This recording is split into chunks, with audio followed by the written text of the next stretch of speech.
को वापस जीतने के लिए मैं एक और दाव अवश्य खेलूंगा। मित्र देवराज, मैं आपको और दुखी नहीं कर सकता, इसलिए इस क्रीड़ा को यहीं रोकते हैं।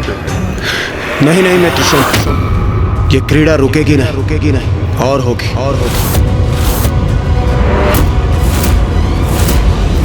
इंद्रदेव एक और दांव चलने का आग्रह अवश्य कर रहे हैं, किंतु नीति अनुसार आपको भी कुछ और दांव में लगाना होगा। हाँ, जो ऐरावत से भी अधिक मूल्यवान हो आपके लिए।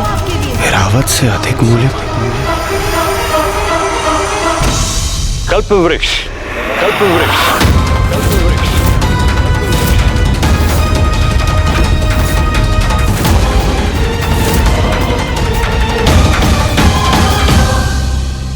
ये कैसा सुझाव दे रहे हैं असुर गुरु?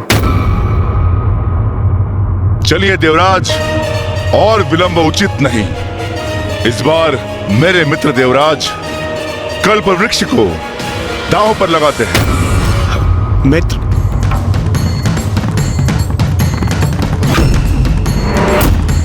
इस दांव में विजयी होने के लिए आपको 6 और मुझे 9 अंक चाहिए।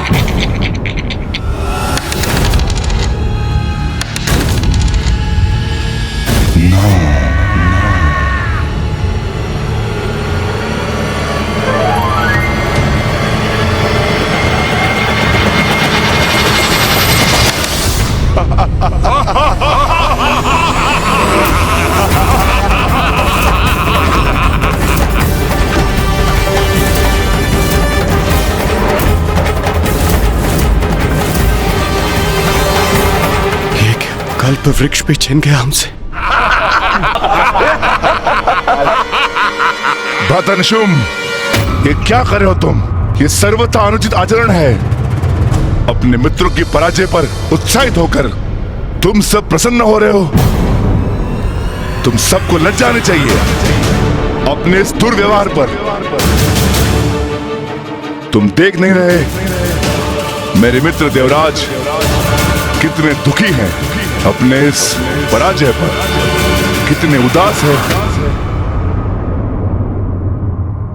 देवराजेंद्र, अपने हृदय को छोटा मत कीजिए। ये तो कीड़ा ही ऐसी है, जय पराजय तो लगी रहती है। नहीं देवराज, ये उचित नहीं। जो हुआ सो हुआ। मुझे आपसे कल्पवृक्ष नहीं चाहिए। हम अपने मित्रों के प्रति बड़े उदार हैं और उन्हें दुखी नहीं देख सकते। ये क्या कह रहे हैं आप असुर महानायक शुंभ? अवश्य ही आप कोई चाल चल रहे हैं। आप कल्पवृक्ष क्यों नहीं स्वीकार करेंगे? इस दांव पर आप विजयी रहे हैं, तो आपको कल्पवृक्ष तो स्वीकार करना ही चाहिए। अथवा आप सशंकित हैं? यदि देवराजेंद्र अगले दांव में विजयी रहे तो आपको हम सुंदरियों को गंवाना पड़ेगा, है ना? यही सोच रहे हैं ना आप? किंतु हमारा हृदय कह रहा है कि अगला दांव देवराज का ही होगा। तब आप कहेंगे कि आपने कल्पवृक्ष नहीं लिया तो देवराज इंद्र आपकी सुंदरियों को छोड़ दें, है ना? हमने आपकी चाल पकड़ ली। हमें स्वर्ग जाने से रोकने की योजना है ना? मित्र शुंभ, स्वर्णलता का कथन उचित है। जो न्यायोचित है सो है। कल्पवृक्ष आपका, कल्पवृक्ष आपका।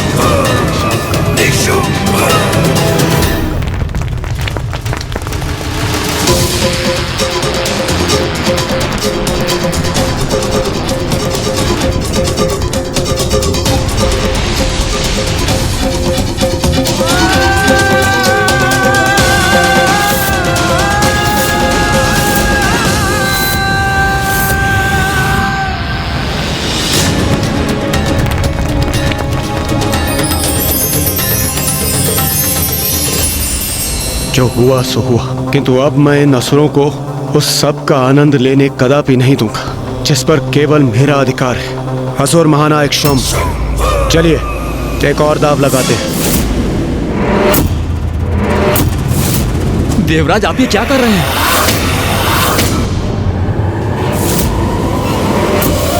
क्यों मित्र शुम, एक और दाव लगाने के लिए तैयार हैं आप? देवराज, आपके मुख और नेत्रों में इतना क्रोध, मुझसे कोई भूल हुई क्या?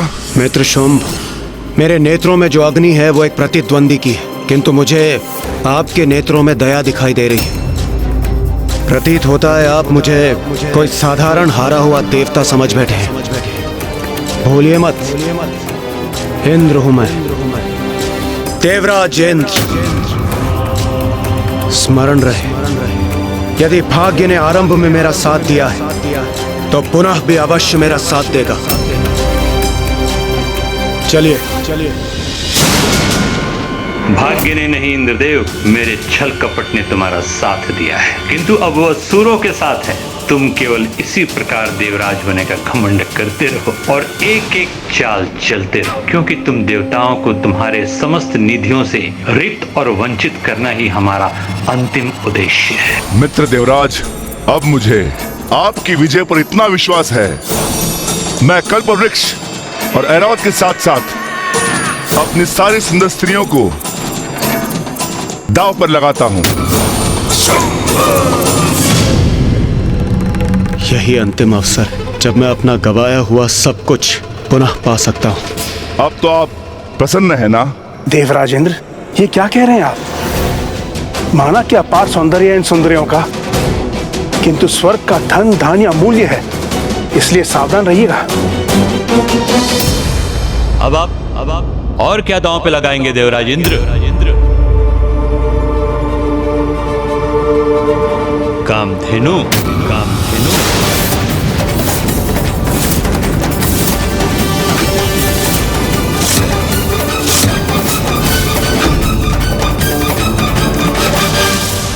उचित, मैं कामधेनु को दांव पर लगाता हूं।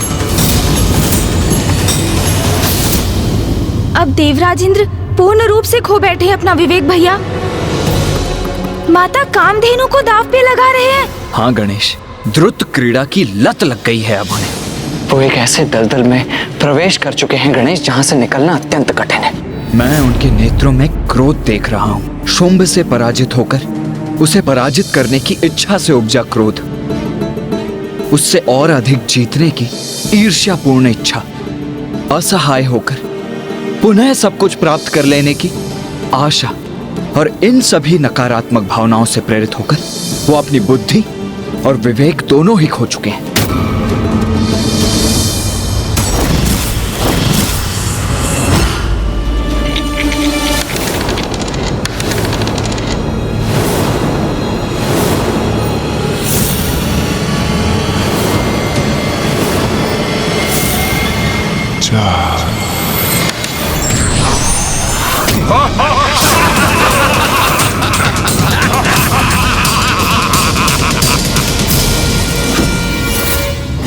असुर महानायक शुंभ की जय! असुर महानायक शुंभ की जय! इंद्रदेव, आपने माता कामधेनु को गवा दिया।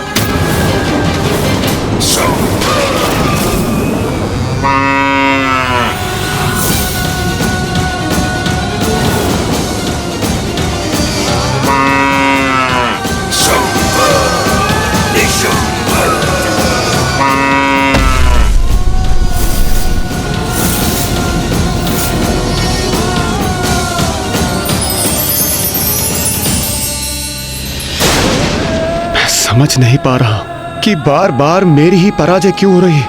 भाग्य अब मेरा साथ क्यों नहीं दे रहा। प्रतीत होता है अब ये क्रीड़ा संपन्न हो गई। मुझे कितनी आस थी देवराज आपसे, किंतु आपने मुझे निराश कर दिया।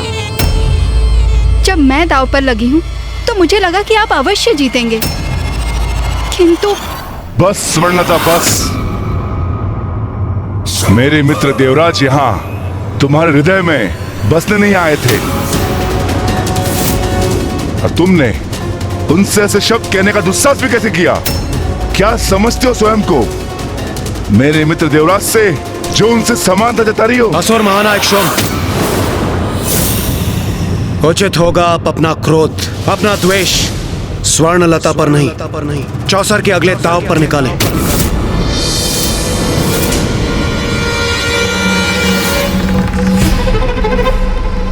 इंद्रदेव, मैं आपसे विनती करता हूँ, अब बस कीजिए। सब कुछ तो आप खो चुके हैं, अब कम से कम अपना आत्मसम्मान और अपनी मर्यादा तो। सूर्यदेव, असुर महानायक शुंभ एक कबला स्त्री का अपमान कर रहे हैं, इसलिए मैं एक और दाव लगाने पर तत्पर हूँ, जिससे कि मैं उस स्त्री के मान की रक्षा कर सकूं।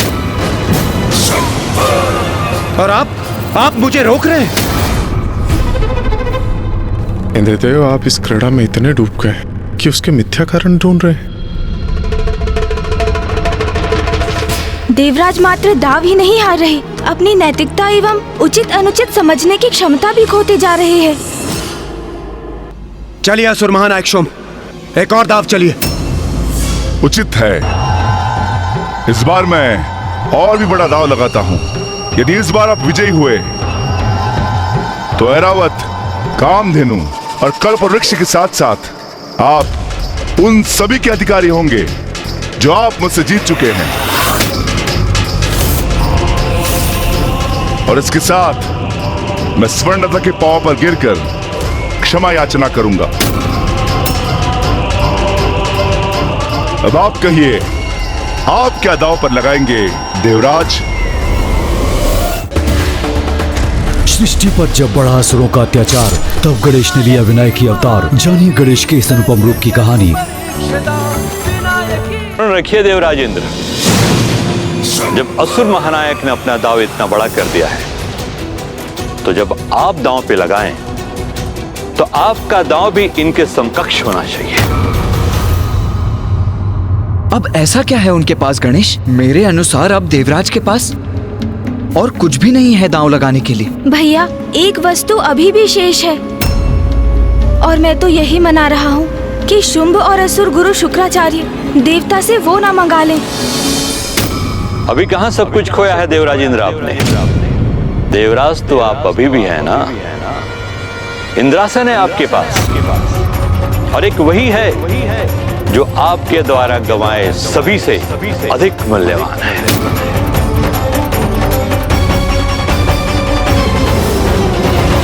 तो इस बार इंद्रासन पर दाव लगाइए।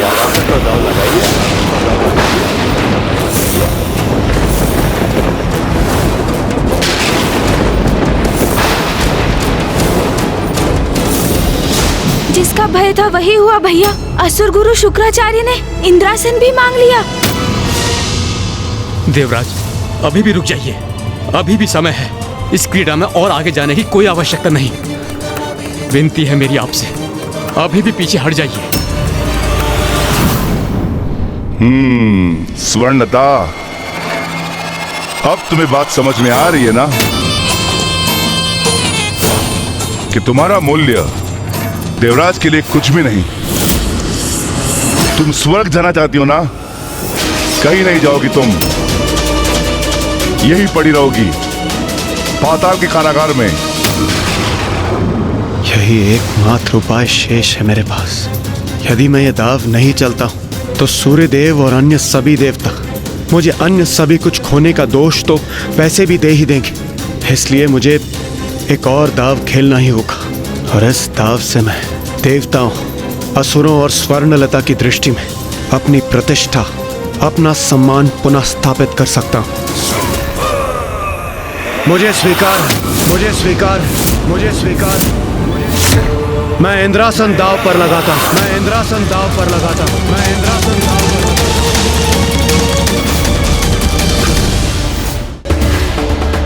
सृष्टि पर जब बढ़ा असुरों का अत्याचार, तब गणेश ने लिया विनायक की अवतार। जानिए गणेश के इस अनुपम रूप की कहानी। उचित है।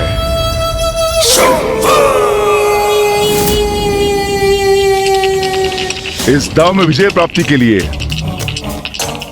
आपको 3 और मुझे 6 का अंक चाहिए।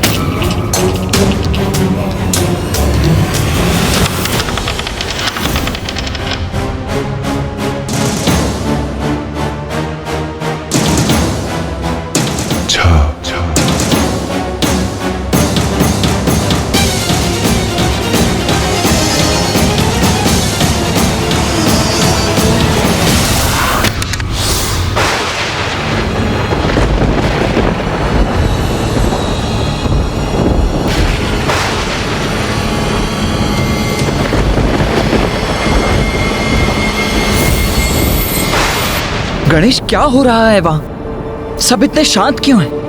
कदाचित इंद्रदेव विजयी हो गए? भैया, इंद्रदेव पराजित हुए। इंद्रदेव पराजित हुए।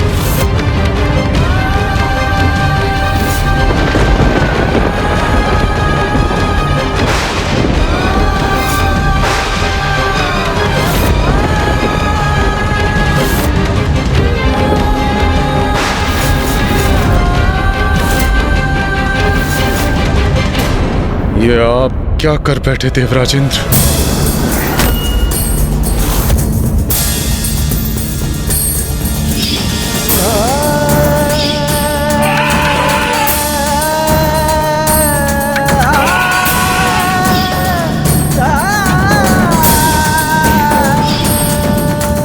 ये क्या कर बैठे देवराज? अपना सब कुछ गंवा चुके आप।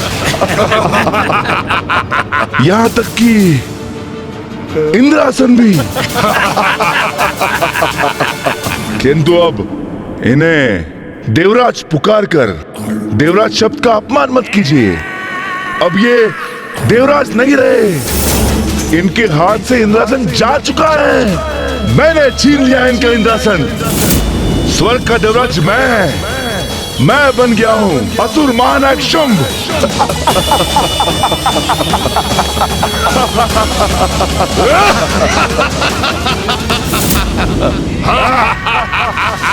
असुर महानायक शुंभ की, असुर महानायक शुंभ की, असुर महानायक शुंभ की। महाराज शुंभ, ये देवता अपना सर्वस्व गंवा चुके हैं। अब इनके पास कुछ भी नहीं बचा है। मेरा अर्थ है कि इंद्रदेव के पास अब कुछ भी नहीं बचा है, कुछ भी नहीं।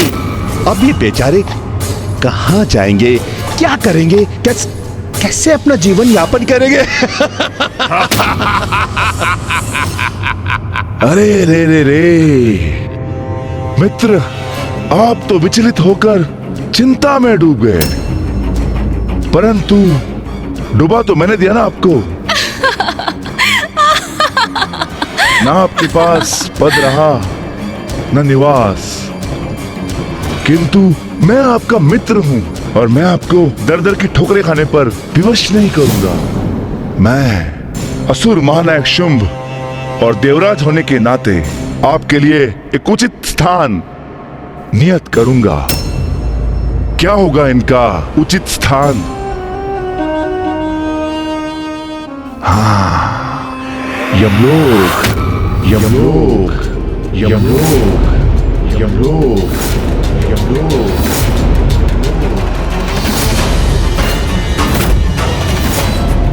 वहां निवास स्थान के साथ साथ कार्य भी होगा आपके पास। आते जाते आत्माओं की गणना करते रहेगा वहां। क्योंकि स्वर्ग और पाताल दोनों पर मेरा इस असुर महानायक शुंभ का अधिकार है।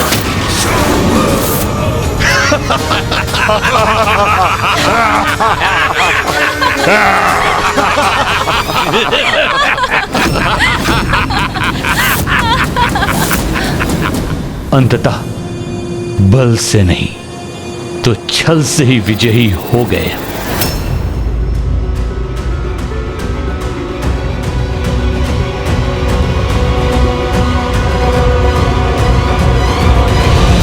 मित्रवर, ये कैसा व्यवहार है आपका? अब तक तो आप मुझे मित्र मित्र कहकर संबोधित कर रहे थे, फिर ये अब कैसा मित्र? कहां का मित्र? मित्रता तो समानता में होती है और तुम अपना सब कुछ खो बैठे हो।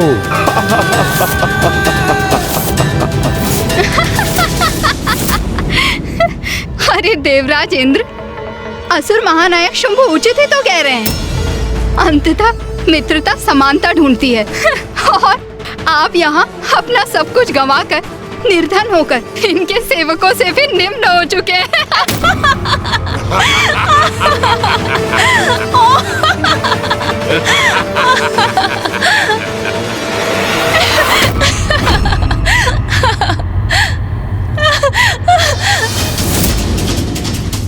अरे ऐसे घूर क्या रहे हैं आप मुझे?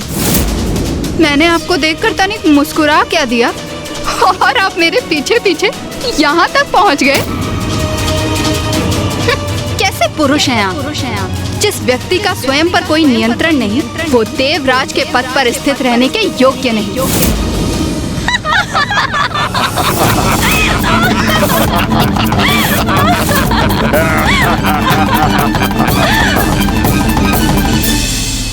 सुनिए, एक सुझाव दे रही हूँ।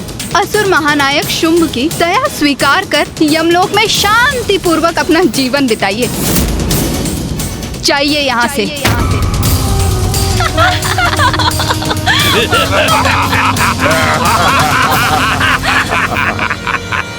मित्रता नहीं, मित्रता के ढोंग में छल किया है इन असुरों ने मेरे साथ, और मैं उसमें फंसता ही चला गया।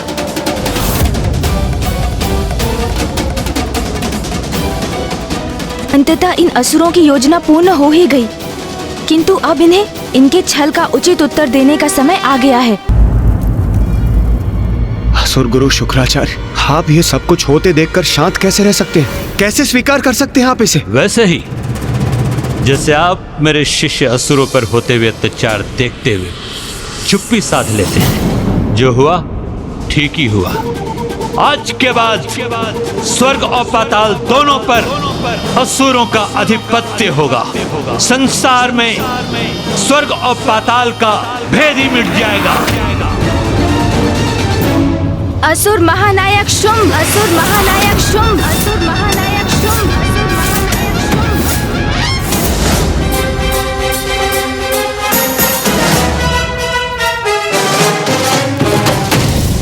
अरे रे, मैं तो इन दोनों को भूल ही गया था।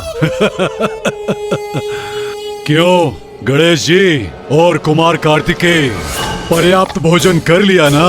क्योंकि अब बहुत समय तक आपको कुछ नहीं मिलेगा, क्योंकि आपके देवराज इंद्र सब कुछ खो बैठे हैं।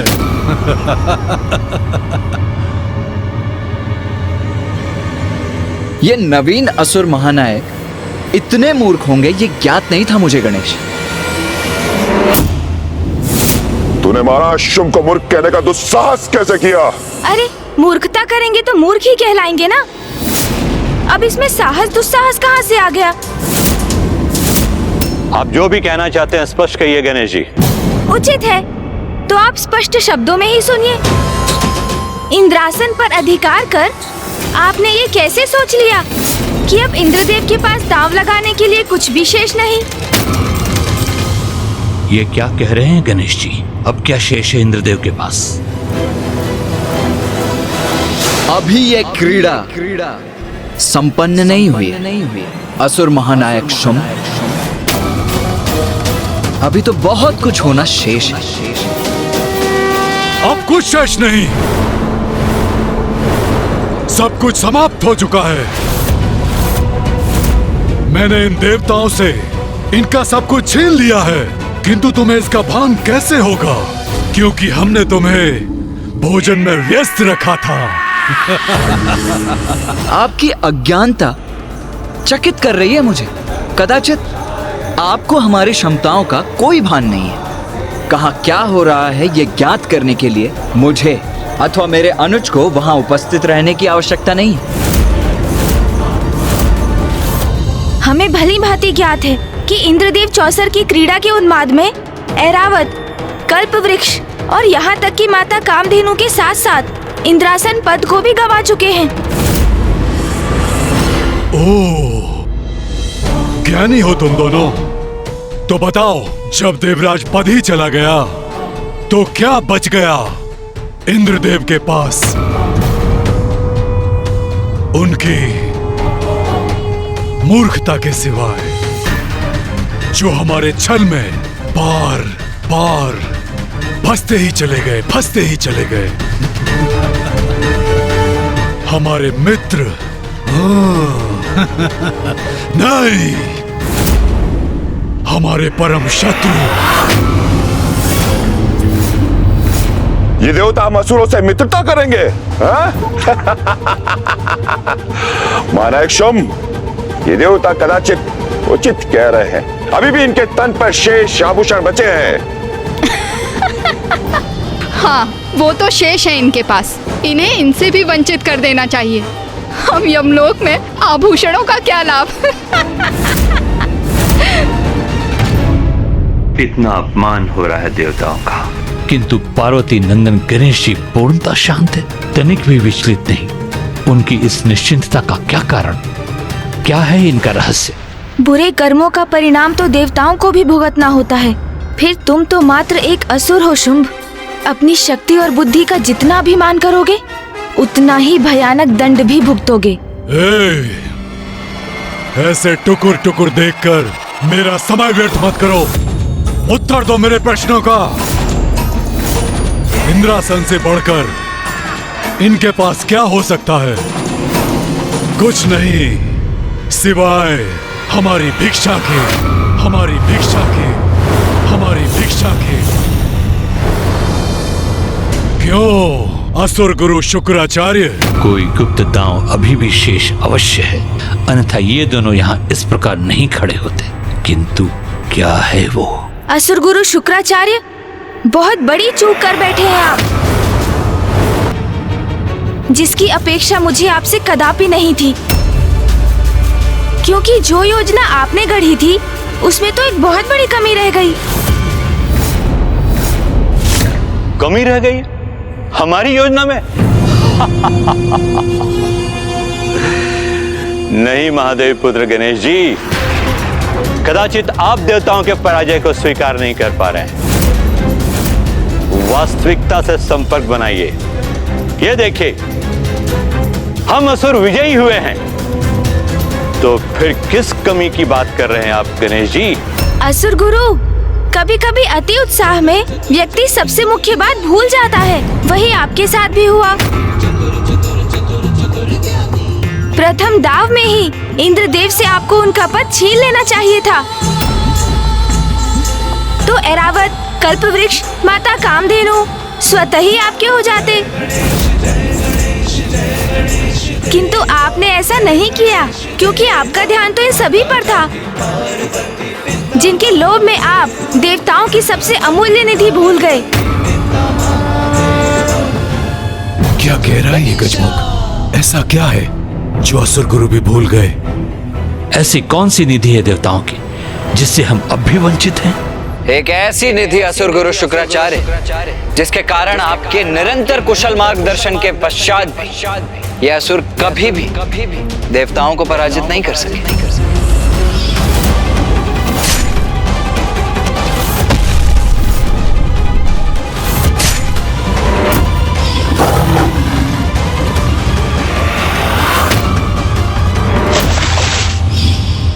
वो निधि जो देवताओं को देवता बनाती है।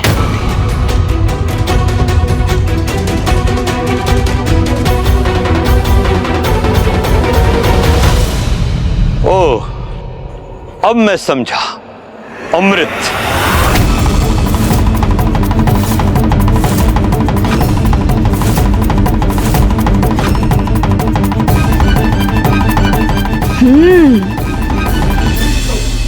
अमृत? उचित कहा कुमार कार्तिकेय। अमृत अभी भी सुरक्षित है। हाँ, अमृत असुर गुरु शुक्राचार्य, अमृत।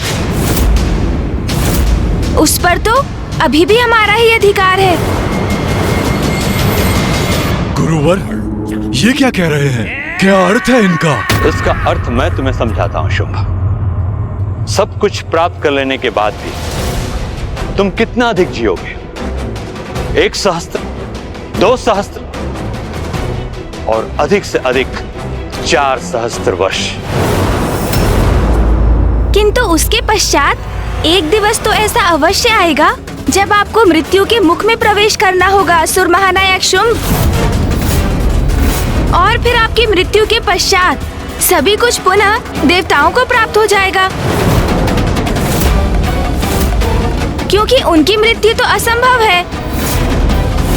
वो अमृत के कारण अमर है ना देवता। ये कैसा अनर्गल प्रलाप है? इंद्रासन मैंने प्राप्त किया है, तो अमृत भी मेरा ही हुआ। नहीं असुर महानायक शुंभ, अमृत पर एकमात्र देवराज का ही नहीं, अन्य देवताओं का भी समान अधिकार है।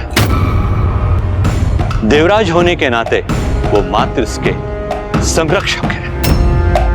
अनेकों बार शक्तिशाली असुरों के अनेकों प्रयास के बाद भी असुर अमृत प्राप्त नहीं कर सके, वो देवताओं के समान अमर नहीं हो सके। तो गुरुवर, आप बताइए कि इस अमृत को कैसे प्राप्त करें हम? अरे, आपने ध्यान से सुना नहीं? असुर गुरु ने क्या कहा? अमृत तो सभी देवताओं का है, किंतु प्रथम पूज्य होने के नाते बिना मेरी सम्मति के अमृत को लेकर कोई कुछ नहीं कर सकता। किंतु यदि आपको अमृत चाहिए तो उसे भी प्राप्त कर सकते हैं आप असुर महानायक। किंतु उसके लिए आपको मेरे साथ चौसर के दाव में विजय प्राप्त करनी होगी।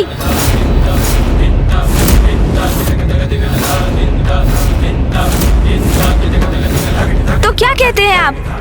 मेरा प्रस्ताव स्वीकार है आपको? तो क्रीड़ा आरंभ करें, तो क्रीड़ा आरंभ करें, तो क्रीड़ा आरंभ करें। ये क्या कह रहे हैं गणेश जी?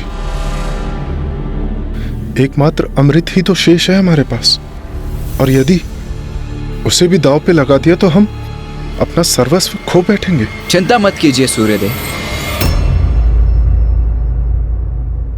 गणेश को भली भांति ज्ञात है कि वो क्या करने जा रहा है। आप बस शांत रहिए और इस क्रीड़ा को होने दीजिए। इस बार इस क्रीड़ा का परिणाम अवश्य उचित ही होगा।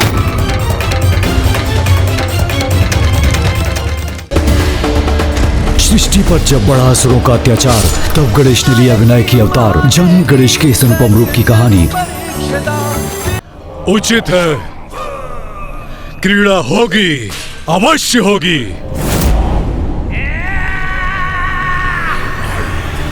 सब कुछ गंवाने के पश्चात भी गणेश जी अमृत दांव पे लगाने के लिए आतुर हैं।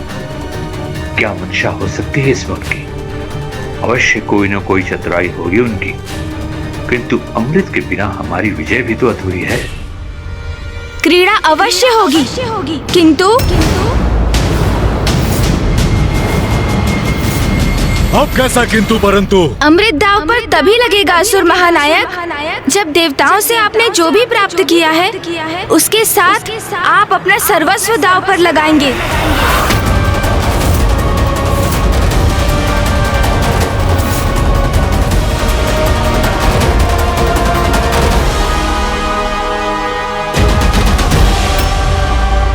मुझे स्वीकार है। जब आपको हमारी शर्त स्वीकार है तो विलंब क्यों?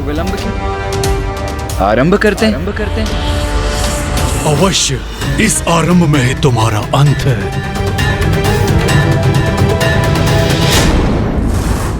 जिस प्रकार तुम इसे देख रहे हो, उससे यह प्रतीत होता है कि तुमने कभी चौसर की क्रीड़ा में भाग ही नहीं लिया। क्या करें असुर महानायक शुंभ, हम कैलाश में ऐसी कोई क्रीड़ा करते ही कहाँ हैं जिसमें कोई दाव लगाने की आवश्यकता हो। द्रुत क्रीड़ा निषेध है ना वहाँ। दोष तो मेरा ही। अपने दायित्वों को भूलकर, मिथ्या आकर्षण से प्रभावित होकर मैंने ही तो धृत क्रीड़ा में भाग लिया। चलो, बहुत हुई शब्दों की क्रीड़ा। अब क्या इसे संपूर्ण दिवस निहारते रहोगे या चौसर की क्रीड़ा भी खेलोगे? भैया, मैं तो ये क्रीड़ा भली भांति समझ गया। हाँ गणेश, ये क्रीड़ा तो सीधी और स्पष्ट है। आड़े तिरछे हैं तो इस क्रीड़ा में भाग लेने वाले। अब और अधीर नहीं होने दूंगा आपको। लाइए असुर महानायक, मुझे पासे दीजिए। इसे दे दूं पासे? पार्वती नंदन गणेश जी फेंकेंगे पासे? सृष्टि पर जब बढ़ा असुरों का अत्याचार, तब गणेश ने लिया विनायक की अवतार। जानिए गणेश के इस अनुपम रूप की कहानी।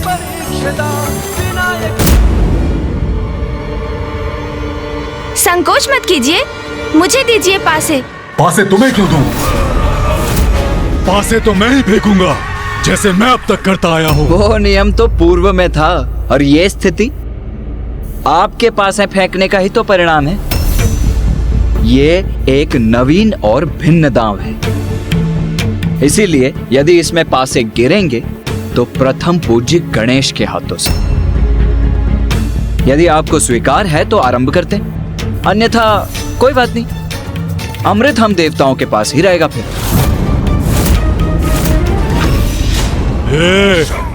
तुम दोनों प्रथम पूज्य और देव सेनापति होंगे अपने स्वर्ग में, जो अब तुम्हारा नहीं रहा। और ये भूलो मत, तुम लोग मेरी राज्यसभा में हो, और जहां तुम्हारे देवता लाचारों की तरह बस खड़े हैं, इसलिए तुम मुझे किसी भी अवस्था में बांधने की स्थिति में नहीं हो। समझ गए? समझने की आवश्यकता तो आपको है। असुर महानायक होंगे आप अपनी राजसभा में, किंतु स्मरण रहे, मृत्यु से मुक्त नहीं है आप, क्योंकि अमृत तो अभी भी हमारे ही पास है, और ये दांव उसी अमृत के लिए चला जा रहा है। इसलिए हम जितना चाहे उतनी अवस्था लगा सकते हैं आप पर। इस व्यर्थ के विवाद का कोई लाभ नहीं। अब गणेश जी को पासे दीजिए और क्रीड़ा को संपन्न कीजिए। परिणाम सबके समक्ष स्वतः ही आ जाएगा। तुम 100 बार भी ये मायावी पासे फेंकोगे तो भी विजय तो मैं ही होऊंगा, और एक बार अमृत पर मेरा अधिकार हो जाए तो तुम्हें भी उचित पाठ सिखाऊंगा मैं। कुमार कार्तिकेय ने हमें शांत रहने के लिए कहा, तो मैं अभी बहुत चिंतित हूं। गणेश जी किसी प्रकार हमें इस विकट स्थिति से निकाल दे, बस इतना ही चाहता हूं। ये विकट स्थिति जो आपने उत्पन्न की है, मैं अपनी भूल के लिए कितनी भी क्षमा क्यों न मांग कम, किंतु जो भूल मुझसे हुई, मैं नहीं चाहता कि वो भूल पुनः हो। मैं तो बस इतना चाहता हूं कि अमृत हमारे हाथ से ना जाए।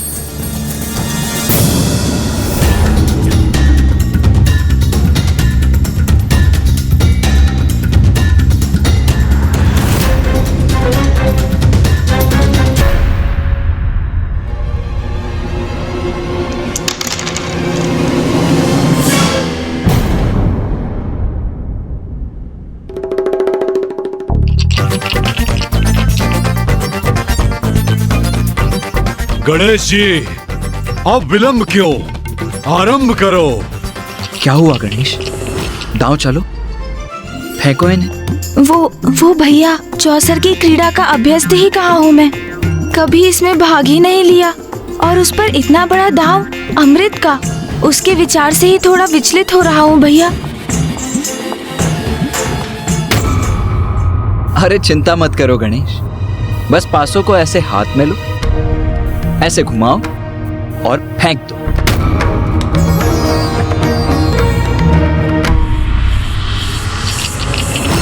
अरे ऐसे नहीं गणेश, लाओ मैं दिखाता हूं, मुझे दो पासे।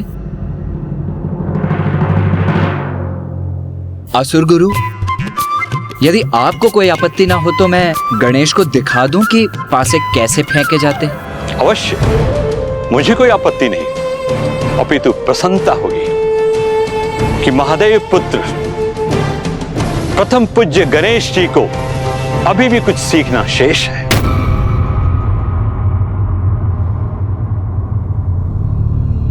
ये देखो गणेश, इतना सरल है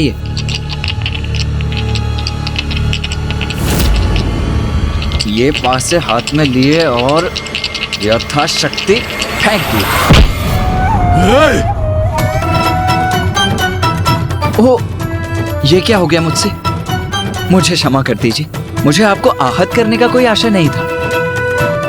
आप कहीं आहत तो नहीं हुए ना? गणेश और मैंने कभी पासे फेंके नहीं है, तो अभ्यास नहीं है। इसलिए मैंने कहा था पासे मैं फेंकूंगा।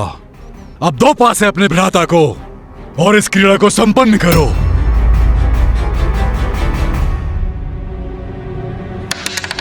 हाँ, जैसी आपकी इच्छा। लो गणेश, अब तुम ही फेंको इन्हें।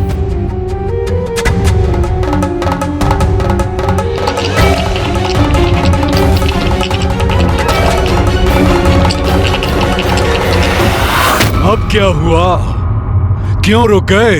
वो शुंभ जी, यदि मैं एक आध दाव अभ्यास कर लूं, तो आपको कोई आपत्ति तो नहीं ना? अभ्यास का एक दाव? हाँ, वो मैं सोच रहा था, मैं प्रथम बार ये चौसर का दाव चल रहा हूँ ना, तो इस क्रीड़ा को भली भांति समझने के लिए यदि एक आध दाव अभ्यास कर लेता तो अच्छा होगा ना। अमृत का दाव इसके पश्चात कर लेते हैं ना? नहीं गणेश जी, अमृत का दाव इसी बार लगेगा, यही निश्चित किया था आपने। असुर गुरु शुक्राचार्य, इंद्रदेव को तो आपने इतनी बार बिना कुछ दांव पर लगाए क्रीड़ा करने की छूट दी थी। उनके साथ तो क्रीड़ा के आरंभ में असुर महानायक शुंभ जी ने बिना किसी वस्तु को दांव पर लगाए क्रीड़ा की थी, तो मेरे साथ भेदभाव क्यों? वैसे मैं ये नहीं कह रहा हूँ कि इस बार किसी भी वस्तु को दांव पर ना लगाया जाए, बस अमृत का निर्णय अगले दांव में हो। तुम्हारे पास बचा ही क्या है जो तुम दांव पे लगा सकते हो? सब कुछ तो मेरा हो चुका है, मेरा। वो तो हम तब आपको बताएंगे जब आप इस दांव में मुझे अभ्यास करने की अनुमति देंगे। उचित है, एक बार आप अभ्यास कर लें, फिर अमृत। लो, गुरुदेव ने अनुमति दे दी है, तो बताओ क्या लगाओगे दांव पर?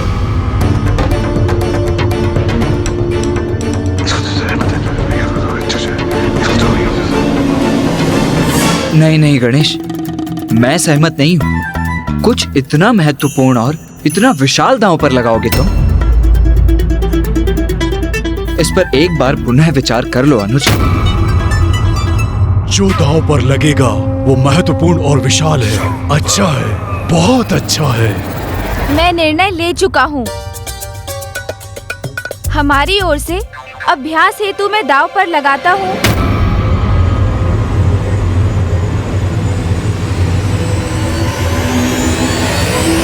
मूषक जी को, मूषक जी को, मूषक जी को। हमारी ओर से अभ्यास हेतु मैं दांव पर लगाता हूँ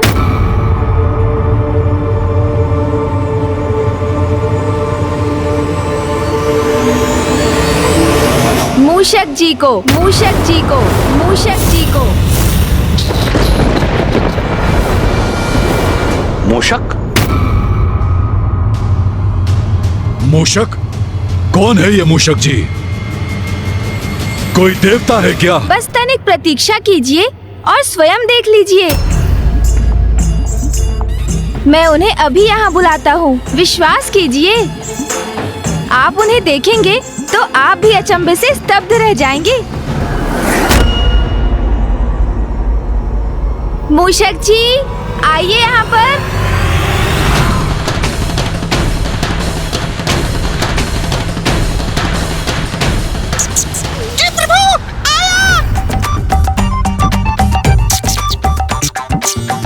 मूषक जी,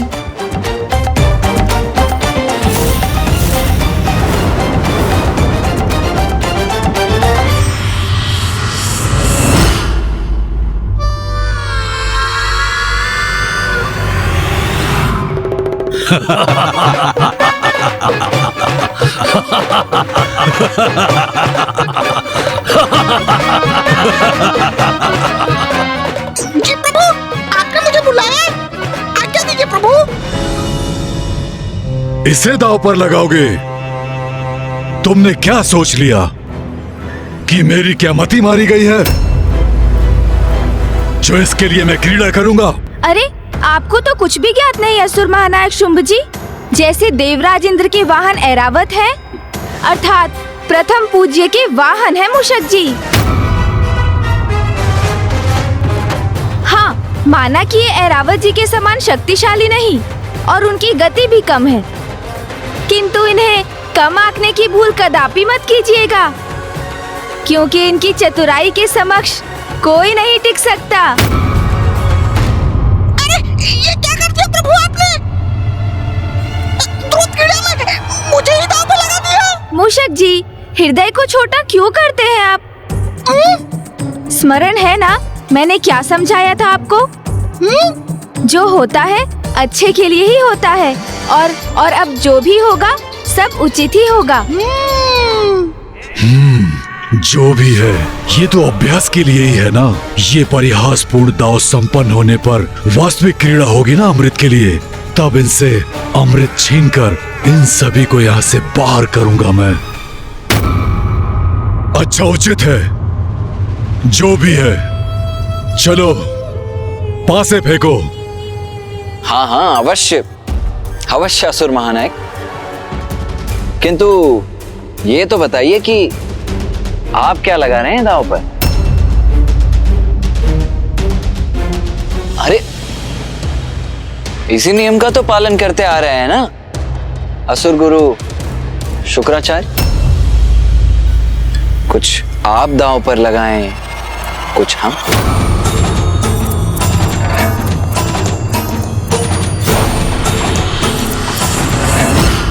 इस तुच्छ मूषक के लिए कुछ मूषक के समान दांव पर लगाना चाहिए।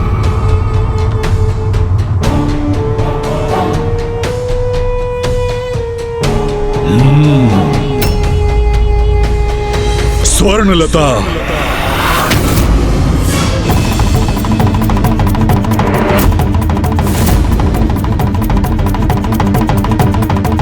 ये जो कर सकती थी कर चुकी। अब इसका कोई उपयोग तो शेष रहा नहीं। ओ, आपने अपनी आसुरी प्रवृत्ति का परिचय दे ही दिया। स्त्री का सम्मान नहीं किया आपने। स्मरण रहे, इस प्रकार स्त्री का अपमान जहाँ होगा वहाँ विनाश ही होगा। हम देवताओं के पास तो कुछ और शेष नहीं, इसलिए मैं मूषक जी को दांव पर लगाने के लिए विवश हूँ। किंतु जो आपने किया वो सर्वथा अनुचित है। मैं ऐसी क्रीड़ा में भाग नहीं लेना चाहता।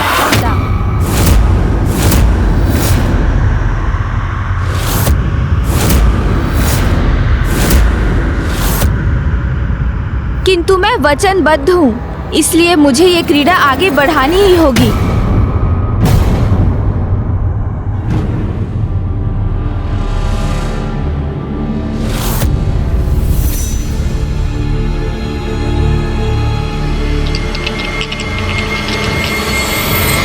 हमें विजय प्राप्त करने के लिए अंक चाहिए 9।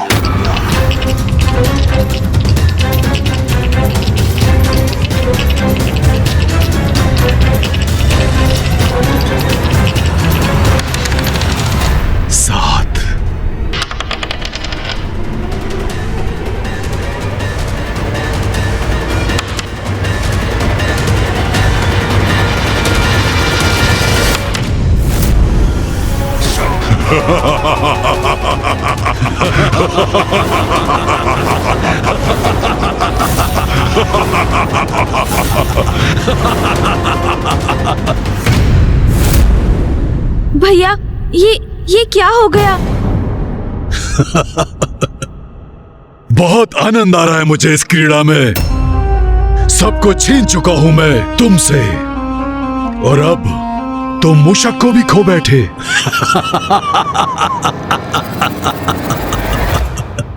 मूषक जी, मुझे क्षमा कर दीजिए।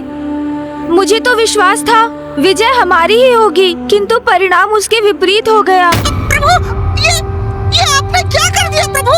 मेरे बिना कैसे रह सकेंगे? चलिए, बहुत हुआ भावुकता का प्रदर्शन। अब ये मूषक जी भी हमारे हुए। अब अगला दांव चलने के लिए तैयार हो जाइए। गणेश जी, ये आप क्या करने जा रहे हैं? वैसे ही मेरी भूल के कारण हम सब कुछ गवा चुके हैं, और अब अमृत भी हमारे हाथ से निकलने जा रहा है। ये सब आपकी ही भूल को सुधारने के लिए किया जा रहा है। इस बात का सदा स्मरण रखिएगा। चलो, अब अभ्यास समाप्त हुआ। अब वास्तविक दांव चलो। गणेश जी, मुझे पूरा विश्वास है आप अपने वचन से मुकरेंगे नहीं। आपने अभ्यास का अवसर मांगा था, वो हमने आपको दिया। लेकिन अब हमने जो भी जीता है, जो भी हमारा है, हम सब दांव पे लगाते हैं आपके अमृत के लिए। चलिए पासे फेंकिए।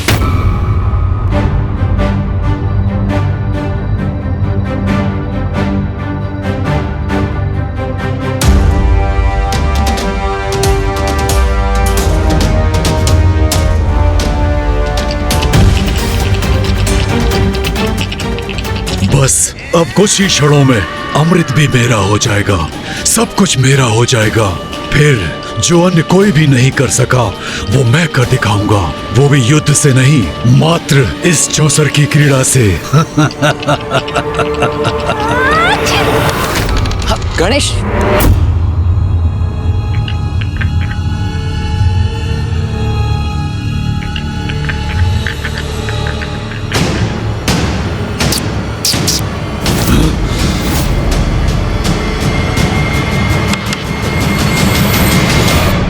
ये तुमने क्या कर दिया? पासों को इतना दूर क्यों फेंक दिया? क्या कर दिया इसका अर्थ क्या है? गणेश को छींक आ गई और उसकी छींक के कारण पासे दूर चले गए। भ्राताश्री, अवश्य इन दोनों की कोई चाल है। अरे छींक और चाल में भी भेद ज्ञात नहीं है आप लोगों को। छींक पर भला किसका वश होता है? वो तो स्वतः ही आ जाती है ना। हाँ, चाल अवश्य सोच समझकर चली जाती है, जिसमें कदाचित आप सभी असुर अभ्यस्त हैं। क्यों? बस इस आरोप प्रत्यारोप का कोई लाभ नहीं है, अभी क्रीड़ा शेष है। जाइए पासे लेकर के आइए। अरे ये क्या कर रहे हैं आप? भूल मेरी है, जिसके लिए क्षमा मांगकर उसे मुझे सुधारना चाहिए। मेरी छींक के कारण ये दाव अधूरा रह गया, तो आप अपने सेनापति को कष्ट क्यों दे रहे हैं? पासे लाने उन्हें क्यों भेज रहे हैं आप? तो किसको भेजूं? अरे अभी तो आपने मेरे मूषक जी को प्राप्त किया ना, तो उन्हें ही क्यों नहीं भेज देते आप? एक बार भेजकर तो देखिए, तब आप भी समझ जाएंगे उनका मूल्य।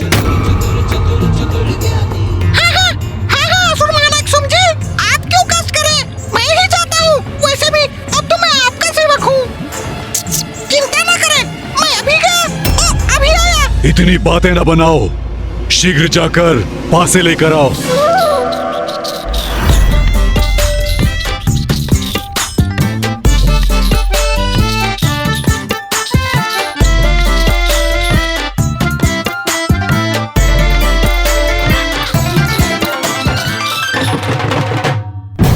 भ्राताश्री, देखिए कितनी धीमी गति है इसकी, इसलिए रक्त बीज को ही भेजना चाहिए था पासे लेने के लिए।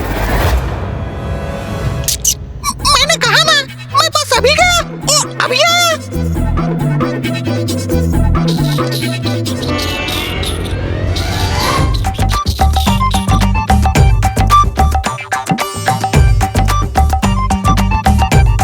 प्रभु, पहुंच तो गया मैं, अब आपके आदेश का पालन करूंगा मैं। क्या हुआ मूषक जी, इतना समय क्यों लग रहा है?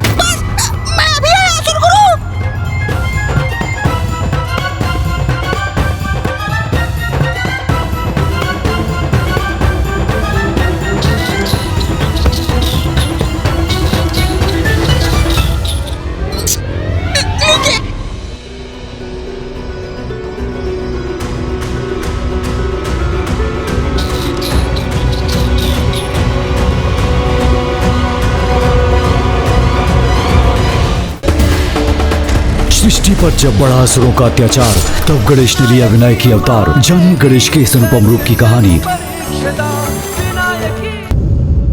बस तुम बहुत समय गवा चुके हो, बस अब क्रीड़ा संपन्न करो। नहीं असुर महानायक शुंभ जी, ये पासे फेंकना मेरे वश में नहीं है। मैंने प्रयास किया तो देखा ना आपने क्या हुआ। ये लीजिए, आप ही फेंके इन्हें। अरे गणेश, ये क्या कर रहे हो तुम? भैया, जो जिस कार्य को भली भांति निभा सके उसे ही वो कार्य सौंपना चाहिए। ये तो स्पष्ट है कि शुंभ जी और उनका समुदाय द्रुत क्रीड़ा में बहुत अनुभव रखते हैं, अर्थात उन्हें इस क्रीड़ा का उचित ज्ञान भी है। उचित है, ये शर्त तो तुमने रखी थी ना।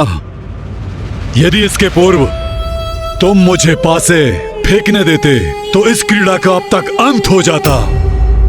शुंभ फेंको पासे, फेंको पासे।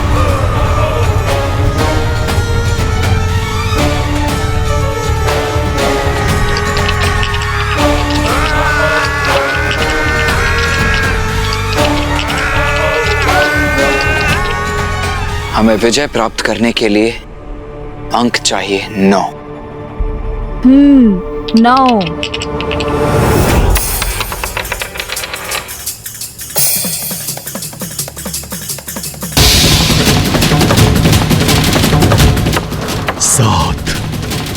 बस अब इसके साथ अनेकों वर्षों से जो मेरी प्रबल इच्छा है वो आज पूर्ण होगी।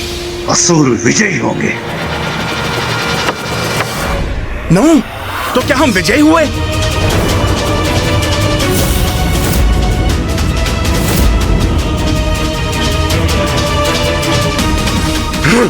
विजयी हुए हम। ये कैसे संभव है? हम विजयी हुए भैया। हाँ अनुज, हम विजयी हुए। हम विजयी हुए। हम विजयी हुए। हम विजयी हुए।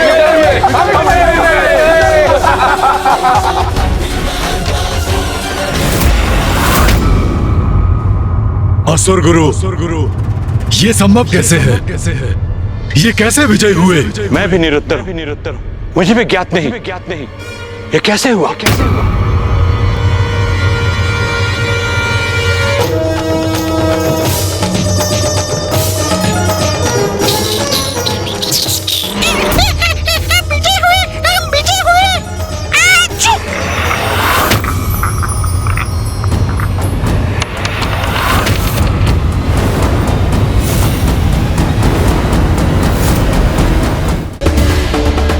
सृष्टि पर जब बढ़ा असुरों का अत्याचार, तब गणेश ने लिया विनायक की अवतार। जानिए गणेश के इस अनुपम रूप की कहानी।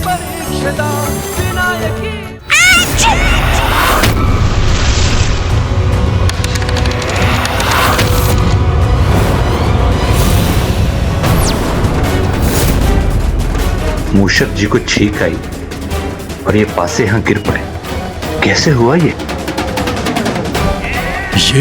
ये कैसे पासे हैं? किसके पासे हैं? और इस मूषक के पास कैसे पहुंचे?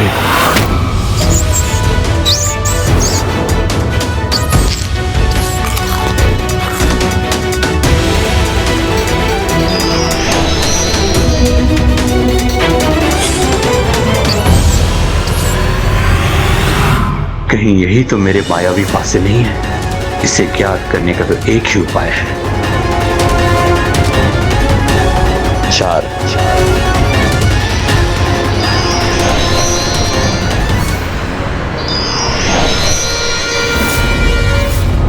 छल। पार्वती पुत्र प्रथम पूज्य गणेश, आपने छल किया है हमारे साथ।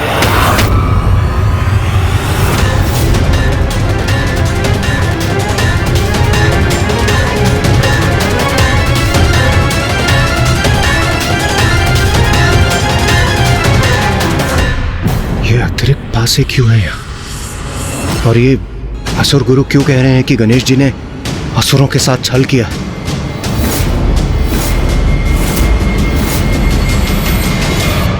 अब समझा मैं। ये कारण है इनके विजय होने का। गणेश ने पासे बदलने का कपट किया है। ये अन्याय है, अन्याय।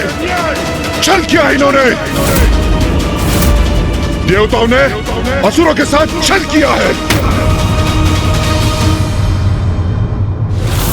मिथ्या आरोप लगाना उचित नहीं है असुर महानायक। मैंने कोई छल नहीं किया। प्रत्यक्ष प्रमाण हम सभी के समक्ष है, फिर भी अपना कार्य है कि आपने छल नहीं किया है। कैसा प्रमाण असुर गुरु शुक्राचार्य? और आप इतने विश्वास के साथ कैसे कह सकते हैं कि हमने छल किया? क्योंकि इन पासों के स्थान पर दूसरे पासे रखे गए हैं और तुमने हमारे पासे हटाकर दूसरे पासों से क्रीड़ा की है।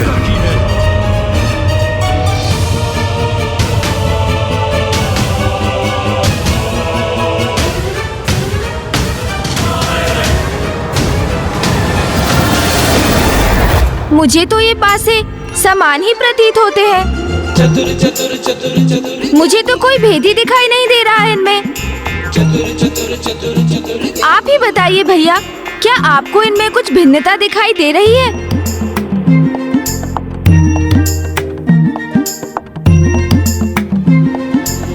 नहीं गणेश, मुझे भी ये एक समान ही प्रतीत हो रहे हैं।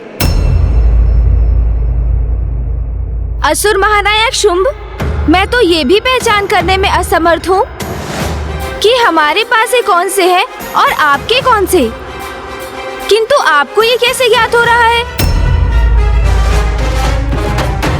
क्योंकि बहुत बड़ी भिन्नता है इसमें। ये पासे मायावी है, मैं इन्हें पहचान सकता हूँ। दिखाऊं कैसे?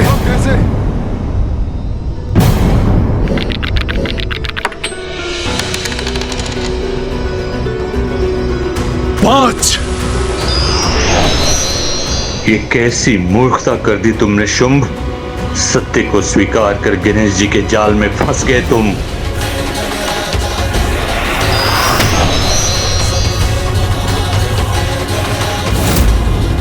इसका अर्थ है मेरी पराजय में दोष मेरे भाग्य का नहीं, इन पासों का था। अब समझ में आया ये पासे कितने भिन्न हैं। तुमने मेरे पासों को हटाकर छल से विजय प्राप्त की है।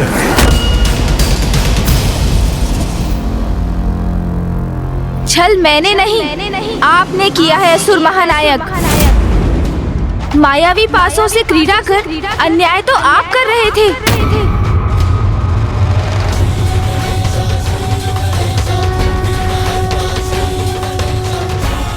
ये क्या कह गया मैं? अपना छल स्वीकार कर लिया मैंने। स्वाभाविक रूप से नहीं, मायावी पासों के कारण पराजित हो रहे थे इंद्रदेव। इतना बड़ा छल हुआ मेरे साथ और मैं इसका अनुमान भी नहीं लगा सका। मुझे आश्चर्य है तो इस बात का असुर गुरु कि न केवल आपने इस कपट योजना को समर्थन दिया, अपितु उसमें सम्मिलित भी हुए।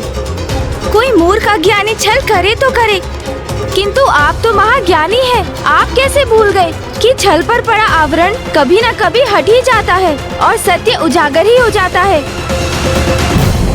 आपको जो करना था वो आपने किया और आपके अनुसार हमने आपके साथ एक क्रीड़ा की और विजयी भी हुए।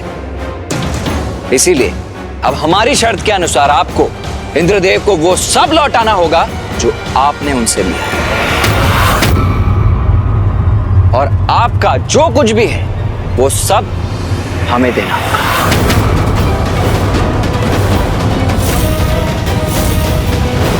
जिस पर मेरा स्वामित्व स्थापित हो चुका है उसे मैं कैसे लौटा दूं?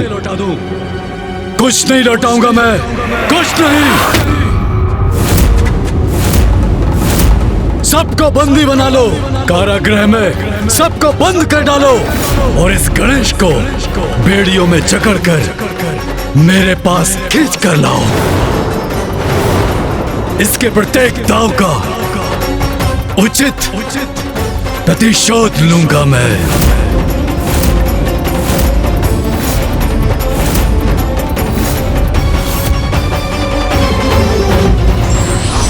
छल और धोखे से प्राप्त हुई संपत्ति का सत्य उजागर हो ही जाता है और व्यक्ति का मान सम्मान भी नष्ट हो जाता है।